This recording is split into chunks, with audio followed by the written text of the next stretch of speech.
Check, check. Check, check, check. Check, check. All right. Check, check. Check, check, check. All right. Welcome. Welcome, everybody. Happy Thursday, October 19th. And well, we wait for a few more folks to log into the space and get set up. Whereabouts y'all from on planet Earth? Share in the chat. And for those of you who are on YouTube checking out the stream, welcome from YouTube.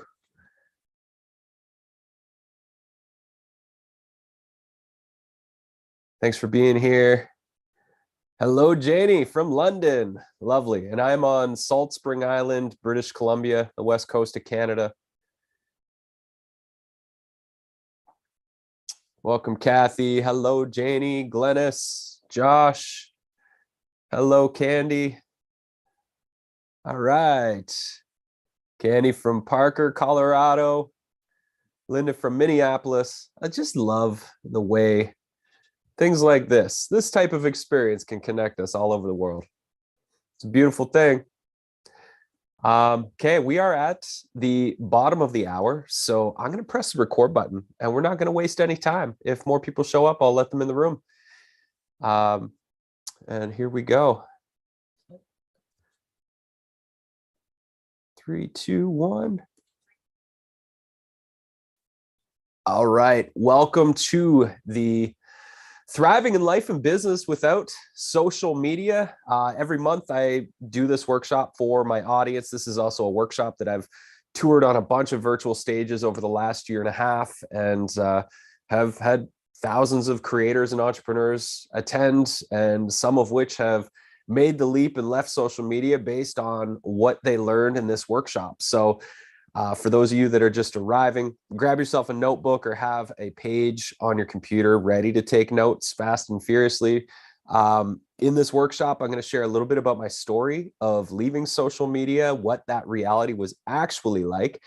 And I'm going to talk about what I had to do to pivot my entire business plan, my business model, my marketing strategy, and then 18 relationships-based marketing strategies that I've learned to implement into my business.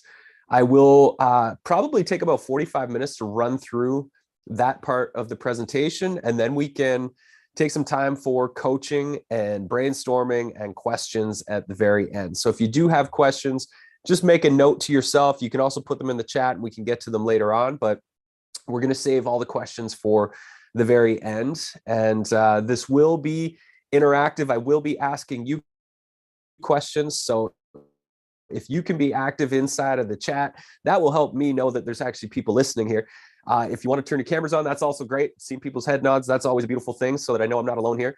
And yeah, my intention is that this is empowering and inspiring on what else you can do aside from social media.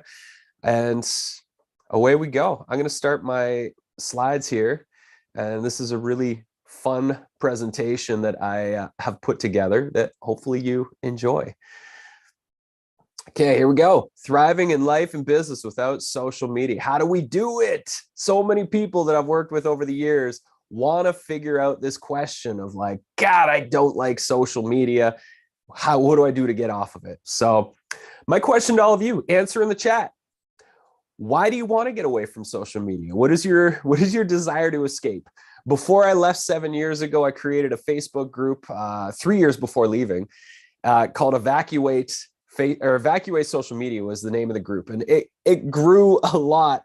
And the conversations we were having in that was like exactly what we're here to do today, except now I'm on the other side of that. I now understand what to do to grow a business without social media.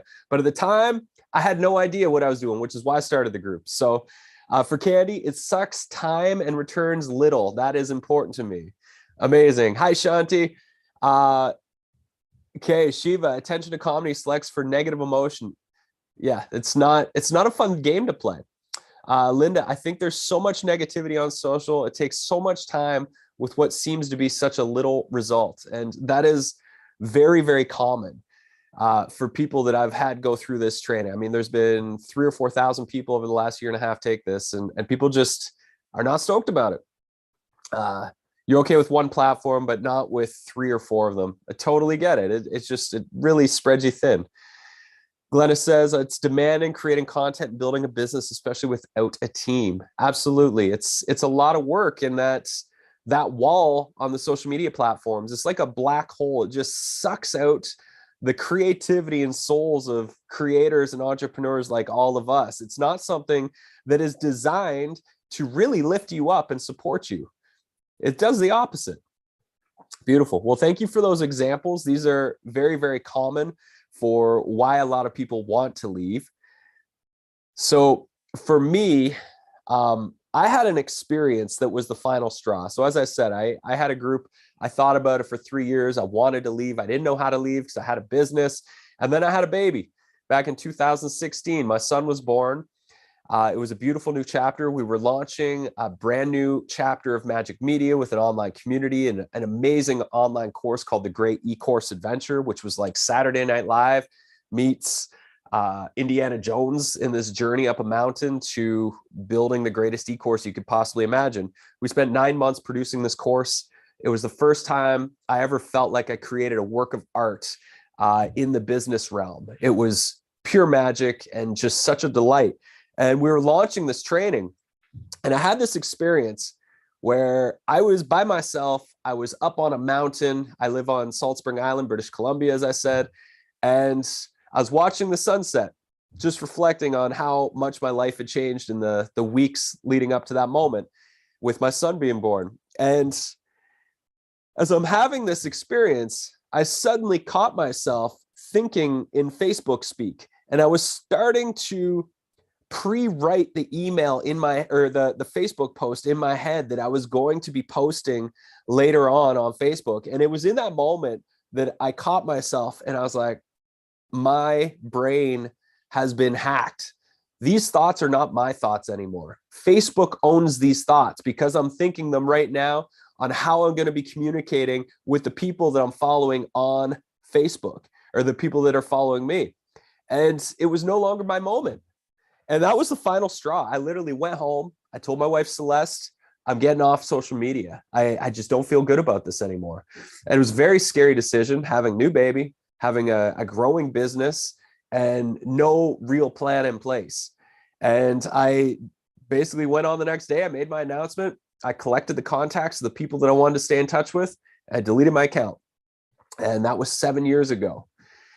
Obviously, I had a lot of the fears come up that most people do of like, what's going to happen? What's on the other side? How do I survive?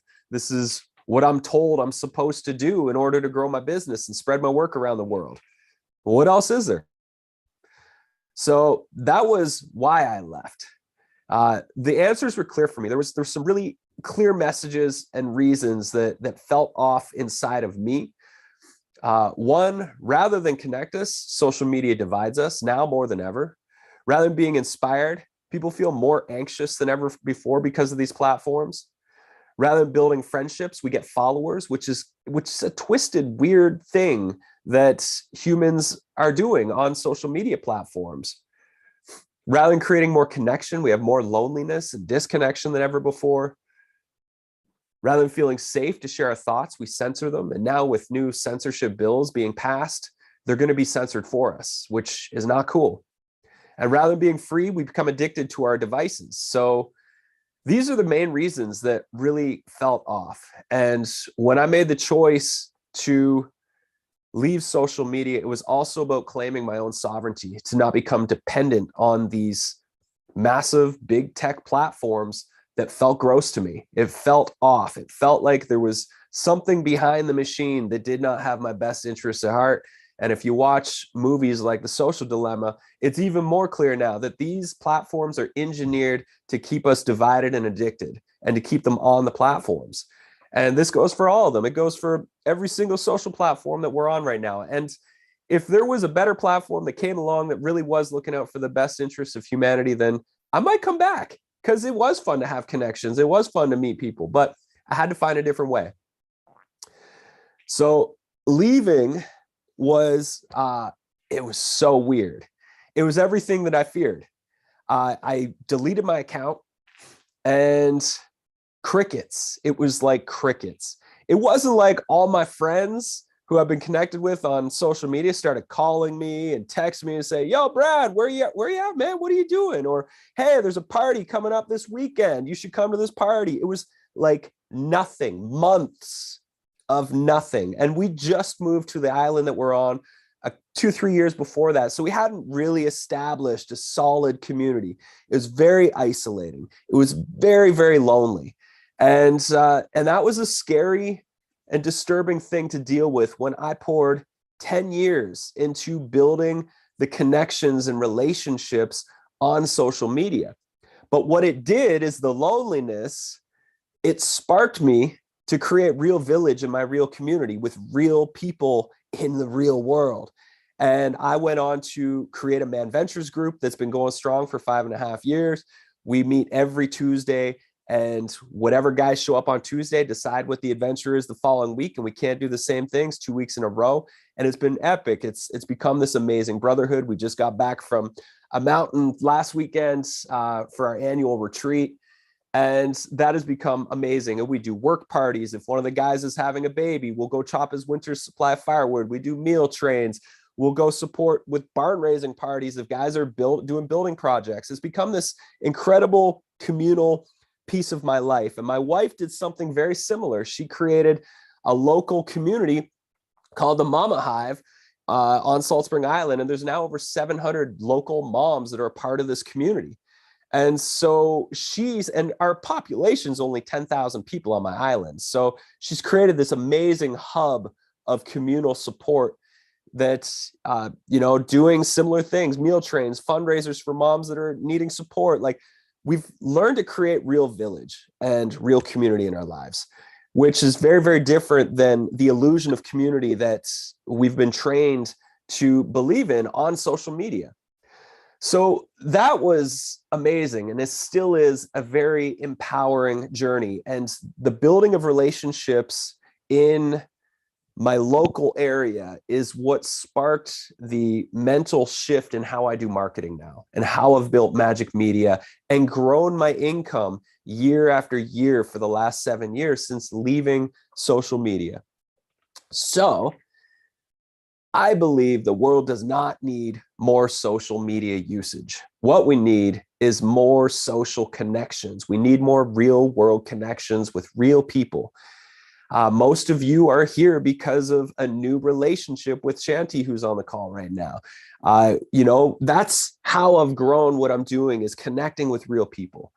So something to think about. Imagine you left social media today. Imagine Facebook went down, Instagram went down, TikTok went down, all the platforms go down. What would you do with all the extra time you would reclaim? What would be different? What are those things, those creative projects, those passions, those hobbies? Imagine you've reclaimed, 3 hours a day or whatever it might be, 2 hours a day. What are some of the things you would do? Read 10 times more fantasy novels. I'm reading a good one right now. Yeah, what else? For me, I play golf 6 days a week. I play at Sunrise every single day. I compete professionally on a tour, and I get way more time adventuring with my kiddo. I cut my hours back from working 9 hours to 12 hours a day when I was on social media to working 6 hours a day now. So Linda, read, exercise, relax, cook. Lynn, write, read, and garden. All right, Shiva, play more golf, do some more yoga, read what you want to read. Beautiful. So again, going back to the sovereignty piece, when we reclaim our time, we're reclaiming it for ourselves. And what we do with that time is based on what our desires, our passions, our inspiration. What I've noticed, which is just a byproduct, is you become more magnetic. When we become the person we want to be by living the life we're inspired to live, we become more magnetic. People want what we have. It becomes easier to find people that want to work with you in what you're doing in the world. So 7 years later, a lot's changed. I have more time for relaxation. As I said, 6-hour work days. I have way more adventures. I've made more money every year since leaving social. I play golf. I exercise. I have way more family time. This has been an amazing byproduct, and it showed me how much time and energy and creativity I was wasting on social media. So this is our magic formula here. This guy is kind of going a little bonkers because he spent too much time on social media. So what's the honest ROI? And some of you, we're going best guess here. So this is how this works. How much money do you make on social media? Do you think you make $500 a month? Do you think you make $2,000 a month? Are you crushing it? If you're crushing it, you're going to get some stuff from this workshop, but it might not necessarily be the best thing to just abandon that ship that's working for you. Most people that come to this, 90 to 95% of the people that come to this workshop, social media is not working for them. So the question, how much are you actually generating? If you're really honest. Okay, so Shiva says negative money. Okay, that's pretty common. Most people that I've taught this workshop to are not actually making money on social media, or they're making such a small amount that they really just can't even. Okay, so Linda, probably $0. So then let's divide that by how many hours you spend on social media. So just think on a weekly basis. So are you spending, let's say, 10 hours a week? That includes creating content, posting comment, responding, mindlessly scrolling the wall, checking it, etc. How much? Yeah, exactly. Can't divide by 0. So if it's 0, then we have some work to do. But how many hours are being spent? I would say, I've had people say, oh, I spend about 3 hours a week, which that's for the disciplined folks, to 10 hours a week. That's probably the average that I see when people come to this workshop. And anywhere, I've had one person who had 3 different businesses, and she was doing social media 60 to 80 hours a week and wasn't seeing a return on investment. That was the most extreme case I've ever heard in this workshop. So when you do this math, if you're not making at least $100 an hour from your time spent on social media, then it's probably a good idea to rethink what it is that you're going to be doing differently for your marketing strategy. So, whatever your number is, let's just say you make $1,000, but you're spending 40 hours per month on social media. That's only a $25 an hour rate. And for those of you that want to take your entrepreneurship seriously, like a real business, you could hire somebody to do that $25 an hour job and keep your presence on social media, but you should not be spending that time. You should not be spending that 40 hours a week. You should be reclaiming that 40 hours a week and being more productive with it and doing some of those things that you wish you were doing, or doing some of the other things that I'm about to share with you. So how do we do it? And this has been my journey of the last 7 years that I just feel so grateful that I can now share with all of you. So how do we succeed? It's one word. Every year on New Year's Eve, I come up with a word that I use to themify my year, to give me focus every day that I want to become a part of my life and who I am and how I operate in the world. And this is the word that I chose 2 years in a row after I left social, because I needed this to be my mantra. And the answer is relationships. What does it mean to be in relationship?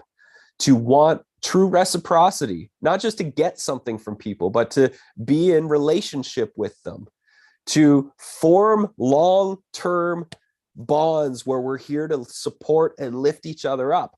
And that was my mantra. That became my business plan, my business model. That became everything that I had to focus on in order to get through those first several years of like figuring this out and basically feeling like I was erased. Because that's what it felt like. I felt like I was erased from the world by leaving social media. So here are the 18 relationships-based marketing strategies. I'm going to give you examples of how I've implemented each of these into my business since leaving.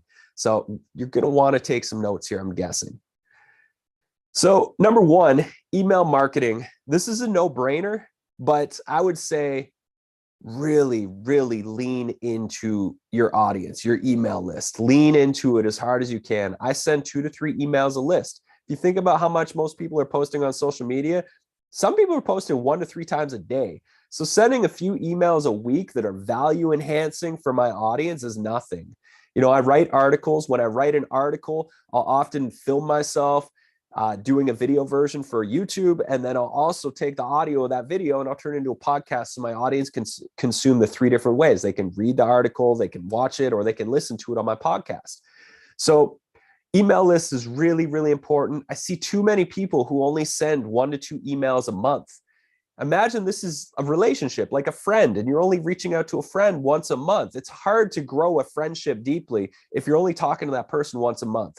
You need to go deeper with your audience by connecting with them more. There's so many distractions in our world. And if you're not top of mind, then you're forgotten, especially when it comes to establishing that relationship. People need to get used to knowing that you're an incredible person to listen to and hear from on a regular basis. So oh my gosh, talked to someone yesterday. There's 92,000 people on our email list, has never emailed them. It blows my mind because it is such an incredible asset that is waiting to just be tapped into. And I mean, we've done launches with partners of ours. One woman, she had 135 people on her email list, and we helped her launch a Mighty Network community. And she made $35,000 with a very small email list. So it's not about how many people you have on your list. It's the quality. And the quality comes by being consistent and connecting and providing value regularly. Next is a signature workshop. So this has been game changing for me. What are you watching right now? You're all participating in my signature workshop, Thriving in Business Without Social Media. So what a signature workshop is imagine a TED Talk, but it's not just a talk. It's not just about you talking and everybody listening. It's meant to be an interactive experience. It's the first step on people's journey with you. So many of you have probably never been introduced to my work that might be here right now. You came through my email list. You may have seen me on YouTube or my podcast or whatever it might be. And so the signature workshop is a free 60-minute workshop. And you take this workshop and then you tour it virtually. So I've done this workshop that you're all checking out right now, I think 13 times this year. My email list has grown by over 3,000 people just from doing this signature workshop on other people's virtual stages. I'm running a program right now with about 60 creators who are all designing their very own signature workshop at the moment. And so once you have the signature workshop, it's highly scalable. You reach out to people to host you. They say yes. You then can automate a whole series of events that happen, the promotional emails, the banners, the images, all the things, and then they can easily promote you. You fill up your signature workshop, you grow your list, and then the people that want to engage, you call them to adventure to take whatever the next step might be for them. And this has been transformational. A lot of people are saying you have to go on a podcast tour. I've done podcast tours. I had an interview earlier this year on the $100 MBA. The podcast had 120,000 downloads in the first week. My email list grew by about 20 people. I was mind blown. And then I did this workshop for their audience, and my email list grew by almost 500 people. I was just like, that was the moment for me when it was just like the epiphany of like, oh, this is the easiest, most effective marketing strategy I have stumbled upon in my almost 20 years of being a full-time creator and entrepreneur, of like just simply design a powerful signature workshop and then deliver it again and again and again. And if you can do 1, 2, 3, or 4 signature workshops per month, you're going to go so much farther. And literally, I try and make this better. Like I added 4 new slides today for this one, so it was better than the last time I did. If you just keep improving it, it gets easier and easier. You can just show up, do your thing, and then people may join you on the next steps of the journey. So I can't say it enough. A signature workshop is such a powerful way to expand your reach. Next, licensing. So I taught 500 meditation workshops between 2009 and 2012. And it was amazing. I did retreats around the world. I also got tired of just teaching so much meditation. So I built an online meditation library. I connected with my buddy Blair. We built a world-class library and, custom music with each one. We have 48 meditation tracks. We taught all the techniques that I was sharing in these meditation workshops that I was guiding. And in that process, I discovered the beauty of licensing. So Mindvalley was one of my first licensing partners. I quickly became their top meditation guide on their Omvana app for like 6 years straight. And in the process, I started reaching out to other apps and licensing my meditation library to, I think I have 8 different licensing partnerships now that pay me monthly, quarterly, annually, or they'll just outright purchase the rights to my meditation library. I've generated hundreds of thousands of dollars in passive income, like purely passive. I have not had to grow a meditation audience for about 7 years since starting these licensing partnerships. The income keeps coming in, the audience keeps growing. I mean, there's been millions of people who have used my meditations over the years. And I've essentially retired myself from teaching meditation. I haven't had to teach a workshop for years because I poured my heart and soul into these tracks. So if you have an audio library, if you have courses and content, things that are really high quality, that say an app or an institution, like one of the people who I've worked with over the years, she does like prenatal work and she's created a bunch of courses. And so she's been setting up licensing partnerships with other governing bodies who are looking for really amazing courses that their teachers can go through in their teacher trainings. And so those are licensing partnerships you can set up. What I've always done is non-exclusive licensing, meaning I can license the exact same asset across multiple places. But this is one of the least talked about strategies for marketing that I have heard in our industry. And it's also one of the most effective, the easiest, and it can be very, very lucrative for anybody that does it. The only thing is you have to have really good stuff. So licensing, that's the next one. Now, guest appearances. So I'm not saying podcasts are bad based on my story earlier. Podcasts are still good. The way that I go about podcasts when I reach out to do a signature workshop, I ask about the signature workshop first. And if they say yes, I say, great. Do you want to have me on a podcast a week or two before we do the signature workshop so your audience gets to know me and they get more excited about coming to the signature workshop? So that's how I frame podcasts now. I have my own podcast. I think anybody that wants to get the word out who loves audio, if you listen to podcasts, you should have a podcast. Yeah, the way that I do my podcast a lot of the times is I record my coaching sessions and I'll often just grab the pieces that I found were like the nuggets of gold, and I'll create these 3 to 15 minute coaching sessions or coaching podcast episodes. And I've done hundreds of episodes that way. Because it's capturing those moments where you're in the flow and you're just riffing on something. And it's like, that was pretty good. We should probably have more than one person hear this. And then, being a guest blogger, when I was doing my meditation tours, I guest blogged all the time. I had a spreadsheet of 50 to 100 people. I'd write articles every week. And then I would just go and submit those articles to all the big blogs like Elephant Journal and Omvana and all sorts of others, Finer Minds. And then they would publish them and I'd grow my audience that way. Next, profit sharing. So this one is interesting. This is very relationships based. Years ago, 4 or 5 years ago, I switched my entire business model. I stopped doing client work and I only did business partnerships. So instead of, say, somebody hiring us for $100,000 to work with them on their project, we would charge them a retainer that was a significantly lower amount, but then we would take a percentage of their sales at the end for 3 years, and we would work together for 3 years. And we have a bunch of partnerships like this right now.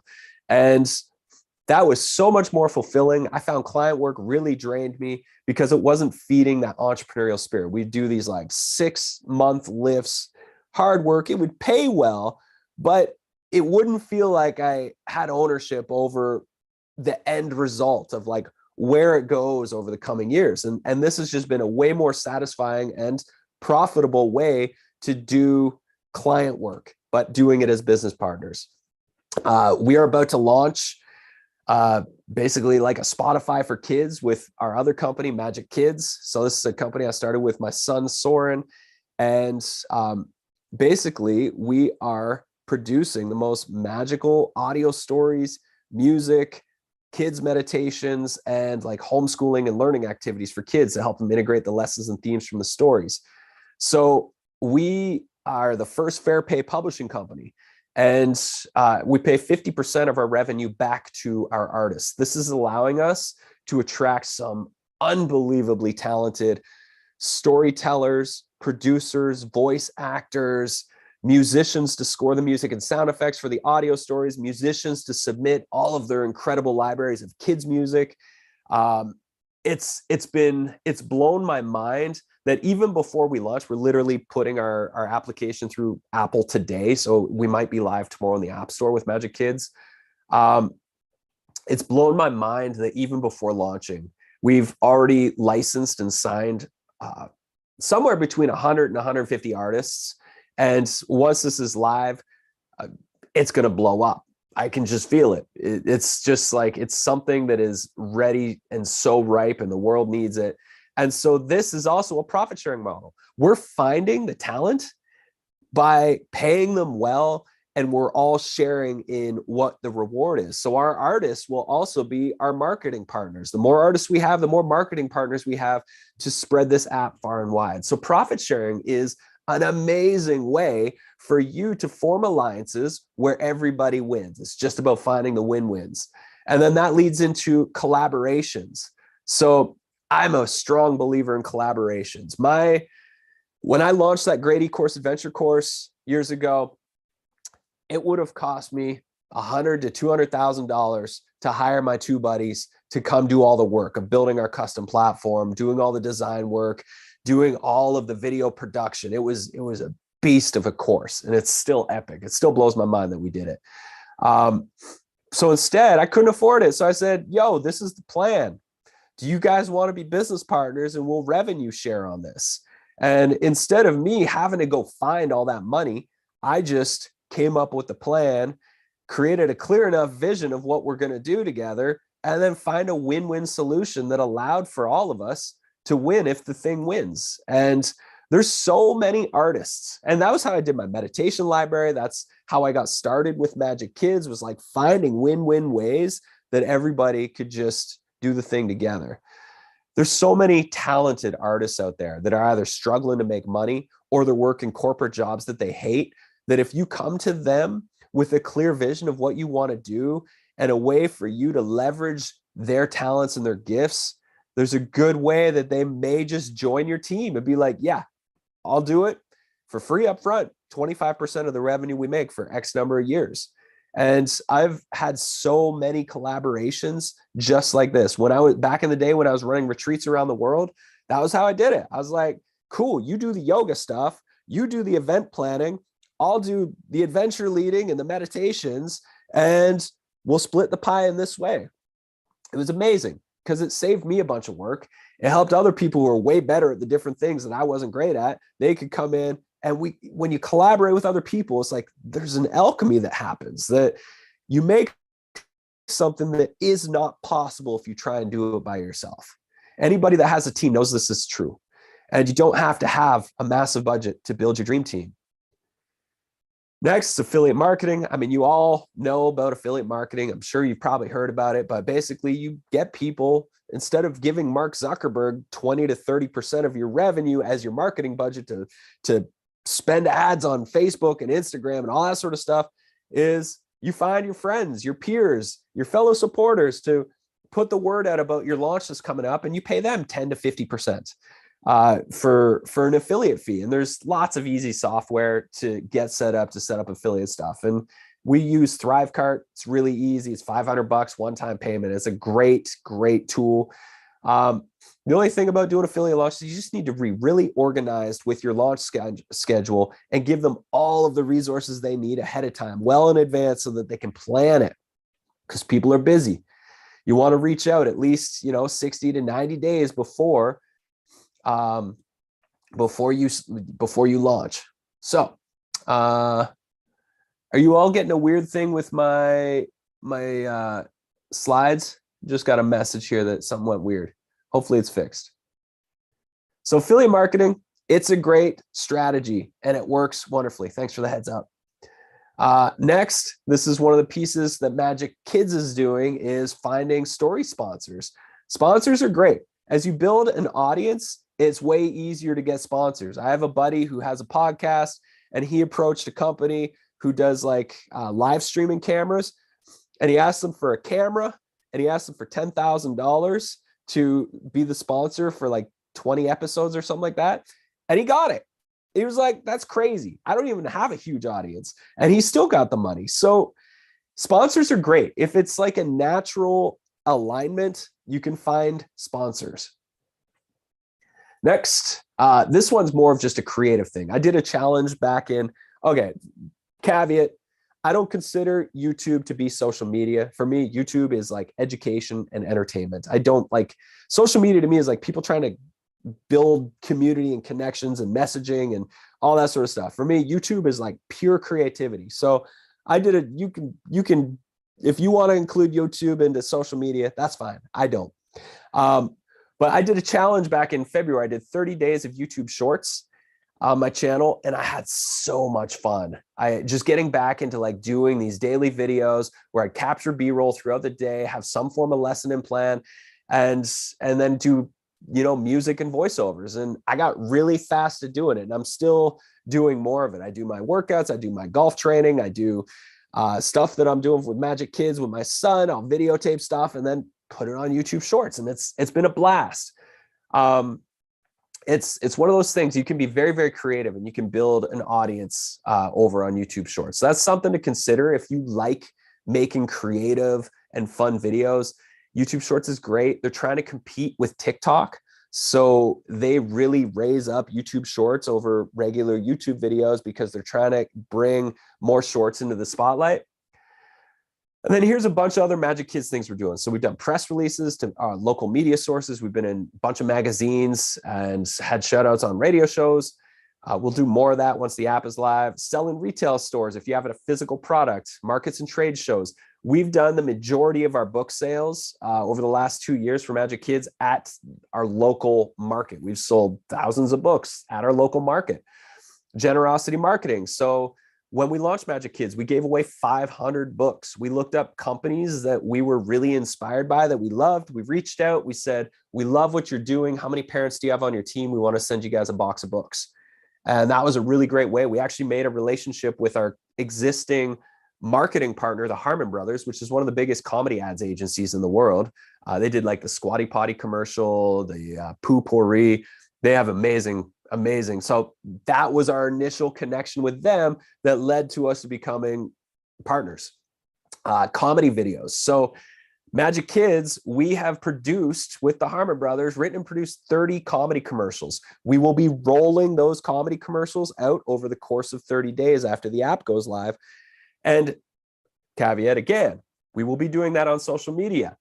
The Harmon Brothers are managing our accounts. I will not be doing those ads. I will not be on social media to do those ads. We have a team that are doing those. So that is how it can work. Next, workshop tours. One of the things that I did a lot of when I was doing meditations, I'd pick a city and I would go on a workshop tour there. So I would go teach I'd go teach 2-hour workshops. So I'd pick, say, Edmonton, Alberta was one of my favorite places to go. I'd find 5 yoga studios or wellness centers. I'd approach them and be like, hey, I'm coming to your town. Here are the dates. Do you want to host me for a 2-hour workshop? I'd sell tickets for $20 to $30. And then I would fill the room. And then at the end of the week, I would sell a day-long workshop. And I'd go away for a week and I'd come back and my pockets full. At the end of every workshop, I would also sell my audio meditation library for $100. And so people would come for the 20 to 30 minute workshop. I'd probably sell about 60% of the room on my audio library. And then I would sell about 20% on joining my weekend or day-long workshop at the end of the week. So that's another really great thing. And then audience contests. We'll be doing a bunch of this with Magic Kids, and then finding local partners. I mean, everybody forgets about their local community. Oh, your slides aren't changing? Are you seeing stuff now? You got this one with all 8? Cool, thanks. And last but not least, the one that everybody forgets about, I don't know why, maybe it's pride, maybe it's something else. We don't want to ask our people for help, but This one is so effective because it's people who love us, friends and family. When we launched the Magic Kids app, I have so many contacts in my phone, and you can be damn sure I'm going to be texting every single one of them who I know either has kids or knows people who have kids. I'd be like, if you want to help me, if you love me, this is one thing you can do is text this app to 3 people. How many friends and family have you not leaned on over the years because of pride or because you just forgot that those are the people who are going to support you because they love you? So whatever it is that you do, how many of your friends and family actually have somebody in their life that they could probably reach out to today because they have the problem that you can solve? This is a really important one. So I'm not telling anybody to get off social media. Social media can work. I've seen it work for enough people that it's not like, it's not like you should leave. It worked for me. And I think it worked for me because it got me here and it taught me these lessons on relationships. It really changed my life to leave.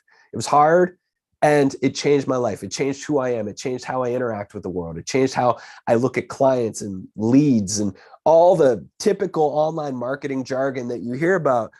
It really brought it down to home. Like, these are real humans and I can help them and you can help them. And it's more about the relationship than the funnels. So if you have a clear strategy, it can work on social media. You got to have a really clear strategy. You need a publishing schedule. So you could block off a time a day, a day of the week where you do all of your posts or you pre-schedule them all, and then you get off that thing. Be disciplined. So this is the hard one, being disciplined. I shut my phone off at nighttime so I can be present with my family. That's a discipline, going to shut the phone off and throwing it away for the night. Hire a team. That's what we're doing with the Harmon Brothers. I didn't want to be on social media, but I wanted to work with the best marketing team in the world. They have billions of views and they've made $1 billion in revenue through comedy. I was like, that's the people I want to scale this company with. And they've been amazing. I've hired a bunch of marketing people over the years. I've never hired people that are so fun and so full of heart to work with in this team. And then make your work art. That's why we're making comedy. That's why we're making the best kids stories in the world. That's why I merged into using entertainment as a vehicle to teach and transform online. Make your work art. Otherwise, it's really hard to stay motivated and inspired to do your work. We use Mighty Networks as a tool. You can build your own social media platform on Mighty Networks. We have a bunch of resources on building your own Mighty Network community. If you're interested, just reach out after the presentation, but you should check it out. You can build online forums, communities, live streaming, courses. There's so much you can do inside of Mighty Networks, and it keeps getting better. So I would suggest, just as a final call to action, give yourself the gift, reevaluate your marketing strategy based on what you felt and heard today. Decide if it's working for you and your business. Spend an entire day or at least a half a day away from your computer with a notebook in your heart and your mind, brainstorming a new marketing plan, and then try that for 30 days. Leave social media if you must, or just cut it way down and protect your time and consciousness. I don't know if you're aware, but it feels like there's a war on our consciousness right now to divide and disconnect us from our own inner power and our own inner knowing. And it's really important that we stay grounded and we stay connected and we stay true to ourselves. And the only way to do that is to shut out the noise. And the majority of the noise is happening on social media. And so if you can, find ways to just stay true and stay connected to yourself. So this is my call to adventure. If what I've shared resonates, I have a community called the Magic Mind. Everybody's invited if you've resonated with what I've shared. Inside the Magic Mind, I have so many live trainings and online courses. There's lots of coaching opportunities. This training's happening right now, but you could still get caught up. It'll be on Evergreen after. Craft your signature or your comedy commercial. That's a training coming up in November. This is starting in January, where you craft your paid or flagship training. We do Monday schedule your success sessions. We do the Magic Mind coaching sessions, so group coaching every Wednesday. We do co-working sessions every Thursday. And then there's so many resources, creator templates that will help you basically get a customized coaching plan for you. I'm very active inside the space. I offer a lot of feedback. There's marketing strategy support. How do you create binge-worthy courses and media? How do you expand your impact through licensing partnerships? I have a lot of templates.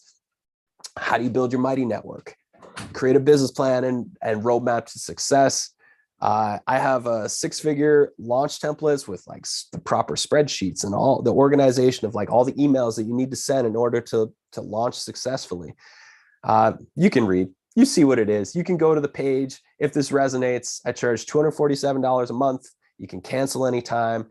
And if you're inspired by this and you want to just pick my brain for a minute, I have a free offering here, which is you can have a 15-minute coaching session with me. This is a marketing experiment that I started just a few weeks ago, and I love it. Because I'm not on social media, I have time. So I book 2 hours every Friday to do a bunch of coaching sessions.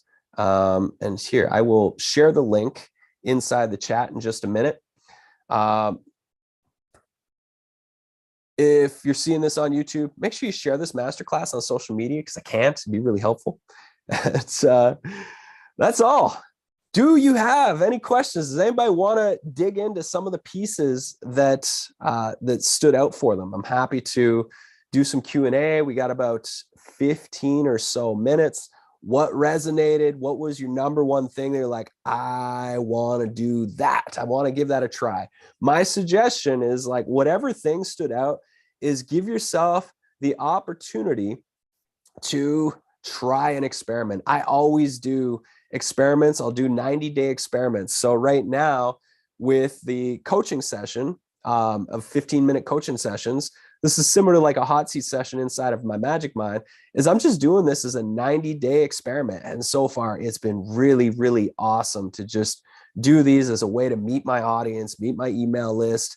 And there's 3 links inside of that, including the last link is a PDF version. It's a 4-page PDF summarizing everything I went through in this workshop. So I'd suggest download it, hang it up in your office or something, keep it out so that you have a checkbox of things that you can try next time you're stumped for how to marketing.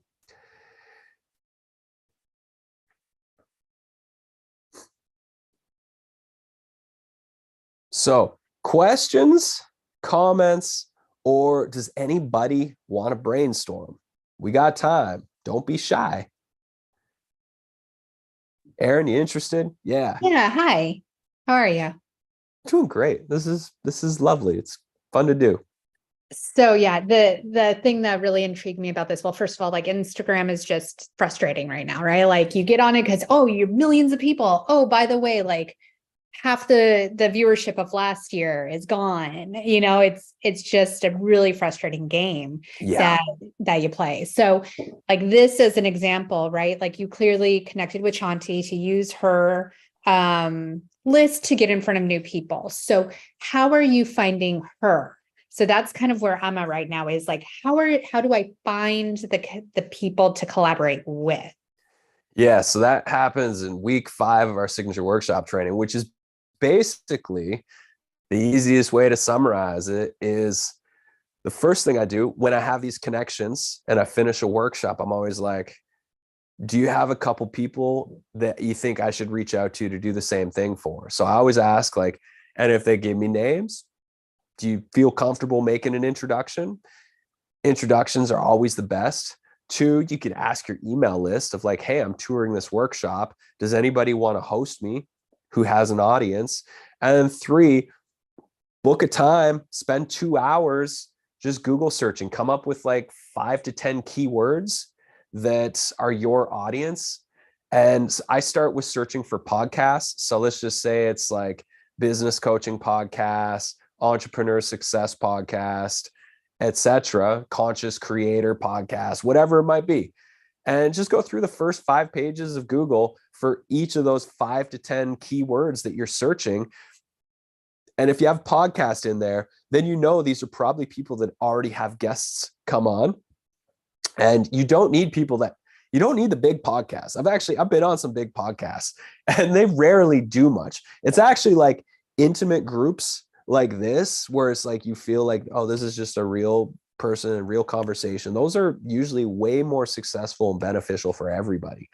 So if you start by just searching podcasts with your keywords and just make a spreadsheet of, as many as you can, and then pre-write your email. In my course, we have all the templates, the email templates, the spreadsheet templates, all the things. But basically, you just pre-write your email.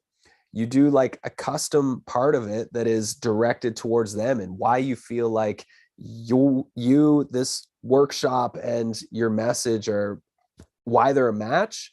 And then you just basically do that. You copy and paste that message and you send it to as many people as you can. You try and keep it as brief and clear and succinct as possible.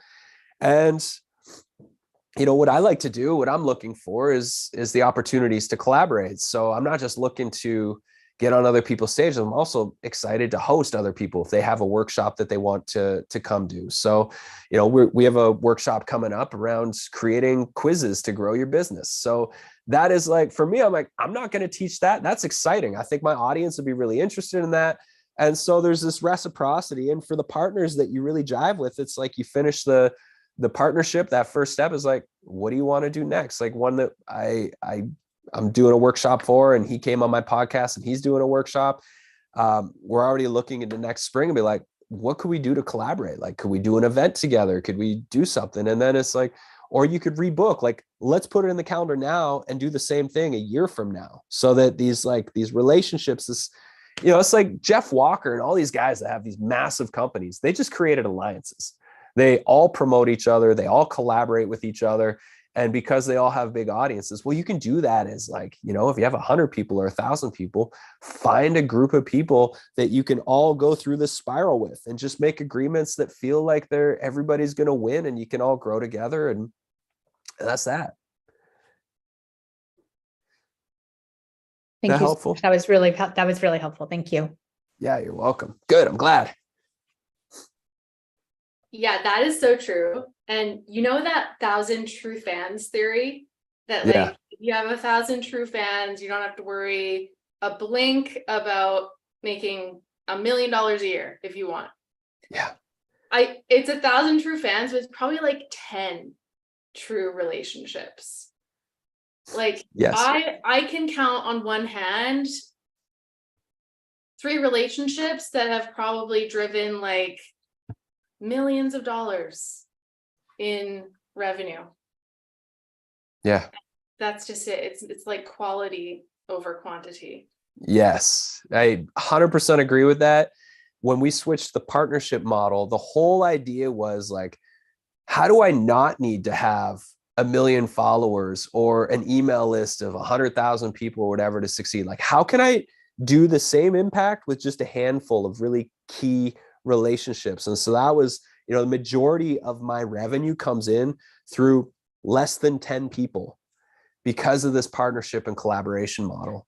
And it's like, it's a mind shift, but it's true. Like we don't need to have the 1 million followers.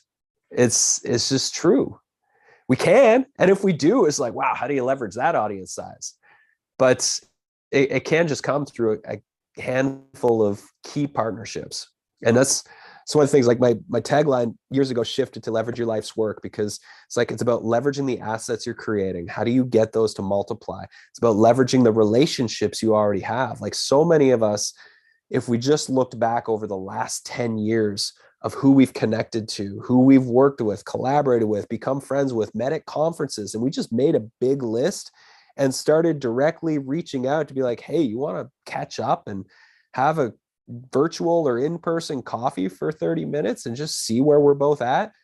That's a way better use of our time than endless social media posts and scrolling and trying our hardest to like come up with the most clever stuff we can for it to just get lost down the feed instantly. It's wild. Like it's really, really hard on all of our mental health to have to be in this constant creative loop of trying to get your best stuff out there for hardly anybody to appreciate it. It's crazy. And if we want them to appreciate it, we have to pay a whole bunch of money. Yeah, totally. Dan, was so inspiring. I feel really re-inspired to put some better boundaries in place with social media, just primarily consumption. I was emailing about this workshop. I'm like, I haven't even posted on Instagram in 2 months. But sitting on your phone at the end of the day just to like mindlessly scroll and unwind, that's probably what most of us are doing. And what else could we be doing? I love sitting in bed with a journal, thinking about ideas, brainstorming with my kid about the next kid story that we're going to write. Yeah, I mean, the idea of like, instead of carrying the phone, carrying a journal, that's what probably most of us used to do 10 years ago or 15 years ago, was just carry a journal everywhere so we could capture thoughts. And then, the whole idea around really embracing your newsletter, no matter how big or small it is, and communicating even more often with your newsletter. That is a really beautiful way to just deepen that relationship with the people who are paying attention. And I've noticed my engagements and open rates have gone up a lot since I just doubled down and been emailing 2 or 3 times a week. There's more trust now. It's like I'm a consistent part of a lot of people's lives. Yeah, that's so huge. Like, so many of you are here because of my emails, and that means so much. It's so cool to see the human beings on the other side of the screen, that we're connected like all over the world, and we all have that capacity. Yeah. Candy says, you've helped my mindset shift on this need to have a huge audience. Yeah, it's beautiful. I mean, when I look at, my desire is to impact the lives of millions of people positively, just like everybody here. That's everybody's goal.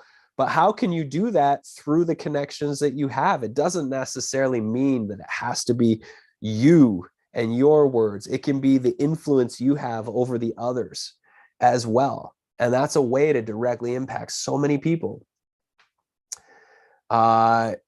In my experience, Glennis asks, is bartering of services still a thing or a way to form these partnerships? Or do you think I may view it as simple transactional? I'm all for the barter system. I mean, I live on a small island, so, I'll trade a freezer full of meat in exchange for some coaching sessions. So absolutely, if you can find the win-win transaction, then that's a beautiful way to exchange. And it takes out the need to like have to depend on our government to watch our money going in and out and pay taxes and stuff. Like if we can barter and find equal exchange, that's a beautiful way to live your life. And it's actually, I find it almost more fulfilling when I walk away with like something from somebody in my local community for something I was able to give them. Yeah, be creative. Ultimately what you're all trying to do. Oh, you can't download the PDF? Okay, thanks for the heads up. What we're all trying to do is just seek out the win-win. Any more thoughts or questions? Lynette, I saw you popped your video on. Do you want to share something? Yeah, sure. Why not? Hi, everyone. Hi. So thank you, Shanti, for inviting me. Shanti, sorry, for inviting me. And I just caught some of this, and yeah, I've been so dead on Instagram and just everything. Like I'm trying to, I have a family, work, all that stuff. I'm even trying to find the time to do the quiz that I'm doing with Shanti.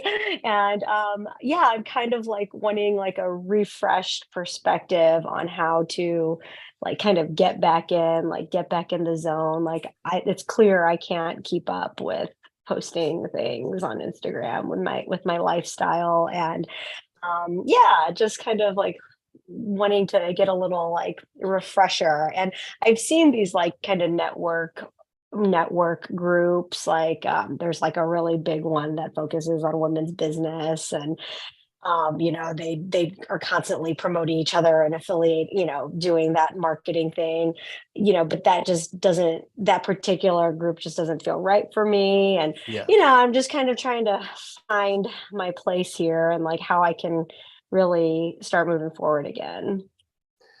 Beautiful. So out of all the pieces that were spoken today, all 18 ideas, which one or two felt like the most light bulb for you? Like a light bulb went off. Well, that's why I wanted to look at the PDF because I didn't get to catch all of it. I had to I'm jump I'm in. uploading the file there. You can all just download it now. Let's see.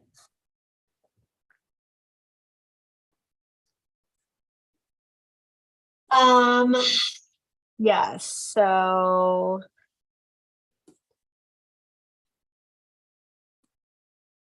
Do you send out a replay? Yes. yeah, Yeah, maybe I the should do replay that. the replay will go out a little later. Yeah. Once it's done processing. Lynette, just what I know Yeah. of business, I would like look at the signature workshop piece because I could totally see Okay. that working really well for you. Okay. And maybe the licensing as well. Okay. Yeah. Licensing. Yeah, I have no idea about that, so I'll have to learn all about that. Yeah, I'm really curious about going down that rabbit hole more too. I have a whole course that I did with a big group of meditation teachers called what was it called? I think it's called the Business of Meditation. So it takes you through like setting up a consistent teaching schedule in person, online, teaches you how to produce a world-class audio meditation library. It comes with all of the templates that I've used to get my licensing partnerships. So it comes with a spreadsheet of over 100 different apps that you can apply for, all of the email outreach that's like how to structure your emails when you're doing outreach to increase the likelihood of somebody paying attention. And we have like a whole actual meditation teacher website template that you can use as well, that if you want to build your audio library and your teaching schedule and offer workshops and classes and coaching, we have like an actual website template and Podia you can use. Yeah, so that is licensing's been, I mean, that was just a fluke that I stumbled into it. It started with, I had this company reach out and they're like, hey, we found you online and we're interested in having you record 10 meditations for our company. And I looked them up. I'm like, oh, this is a huge company. Cool. So I didn't know what to charge. It was the first time ever dealing with money like this. And so I think I charged them $35,000 up front to record these 10 tracks for them. And they were all like 10-minute meditations. They gave me the themes that they wanted to work through. And then I was like, well, I can't just sell them that. It's like, I want to tack on a licensing fee. And so, I get $11,000 every October from them for the last 6 years or so with this meditation licensing fee that I just invoice them for. And so that's been cool. I mean, that one project has generated probably $100,000, and it honestly took me like a day's work plus paying my buddy to do all the editing of the audio. So it's pretty amazing. And then that was just like, oh, who else wants to license my stuff? And then I was just like, I started to do it, and I probably could do a lot more time. Once a year, I'll send out a bunch of emails to get some new licensing partnerships, and I might get one or two that say yes. That's the thing, is like before Mindvalley said yes to me, Mindvalley turned me down 5 times. I had to just keep improving. And then once they did license me, I quickly rose to number 1. They used to have a leaderboard on their website of like the top meditation teachers. I was number 1 for like 6 years straight. It was just like, they'd have 25 of their top tracks, and I'd usually have anywhere from 6 to 10 in that top 25. And so it was just like one of those things of like, if we do really good work, and these days the tools are so much easier. Like for Magic Kids, right behind me there, that's my little recording booth that we do all of our voice acting recording in. That's where I'll record podcasts from and meditations. And it's literally like some 2x4s with nice fabric and some insulation behind them to create the booth. Probably $1,000 worth of microphone gears and all the things that hook up to my monitor and behind my desk there. And I'm set up, and you can create world-class content, like world-class audio quality in just like a little 4-foot space in the corner of my room. So it's pretty amazing. That was not the same back in, 10 years ago. The tools to build websites and platforms and communities and memberships, it's just like everything's getting exponentially easier to do. It still sucks. I mean, I'm not a tech fan. That's why I hire people to do the tech stuff. Like I don't like it, but it's easier to learn. That's for sure. Okay. One more thought or question, or shall we part ways? If you don't mind, I'd like to share an experience I had that really resonates with a lot of what you're talking about as an example, maybe more concrete in a different context. I do lactation help for toddler nursing moms. And there was a local event I found out about for Fit for Mom. It's like a stroller strides, it's like a workout group, and they were having this big public event. And I went and they had booths, and I networked with all the booths and the Fit for Mom people and ended up asking them exactly what you're talking about. I asked, do you want to do a free workshop? I could do a free workshop for you, just get the email list and an option to pitch at the end of the workshop. And they said yes. And Fit for Mom, there are over 250 franchises in the country. So now I can go and email all those franchises and ask them if they want to do the same thing. Love it. Yeah. That's a scalable strategy. It's like once you do it the first time, it's exponentially easier to keep doing it. Yeah. So love we'll it. See how many actual clients, customers come from it. Hopefully, a good amount, but it was I hope a life-changing amount. And it was exciting. Yeah. I hope it's a life-changing amount that say yes. I hope so too. Those are the funnest. Yeah. Beautiful. Well, thank you everybody. And Shanti, thank you so much for spreading the word and coming out and participating. There are those links inside the chat here. I will be sending out the recording either tonight or tomorrow. So watch for that. And if anybody has any follow-up questions, let me know, or just book a 15-minute coaching session and we could dig into this a little deeper for all of you and get some customized support around what you're doing and what you could transition into as a marketing strategy. I mean, it's almost the end of the year. This is the perfect time of year to start thinking about 2024 and what you're going to do differently. So this is a great time to start laying the tracks down for change and for growth in the new year. So I'm here, love to support you. And I'm looking forward to your workshop coming up soon. Yeah, me too. Thank you so much, Bradley. This was great. Beautiful. Okay, everybody.